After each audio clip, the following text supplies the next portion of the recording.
Hello guys, welcome to the new video. Today, we're unboxing the Casio watch model AQ-230GA-9. Let's get started. The Casio AQ-230GA-9 stands out as a timeless and reliable timepiece, blending classic design with modern functionality. This digital analog watch is characterized by its elegant gold-toned stainless steel band, giving it a touch of sophistication and versatility. Whether you're heading to a formal event or embracing casual attire, this watch seamlessly complements various styles. Equipped with a dual-time display, the AQ-230GA-9 ensures you stay on top of your schedule, allowing you to effortlessly switch between two different time zones. This feature is particularly useful for frequent travelers or individuals managing commitments across global locations. Functionality extends beyond timekeeping, with the watch boasting alarm and stopwatch features.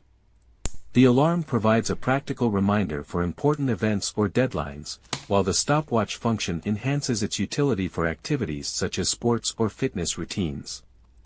Durability is a hallmark of Casio watches, and the AQ-230GA-9 is no exception. Crafted with quality materials, it is water-resistant, adding an extra layer of resilience to withstand everyday wear and unexpected weather conditions.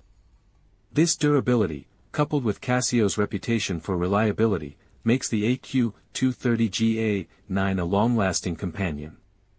The fusion of analog and digital elements in the display not only contributes to its aesthetic appeal but also enhances readability.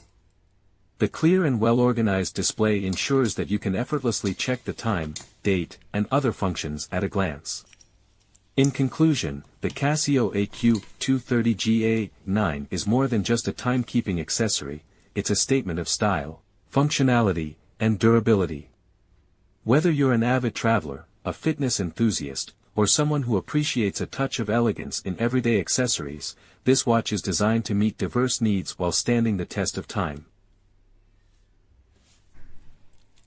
Thank you for watching. If you have any questions, please leave them in the comments.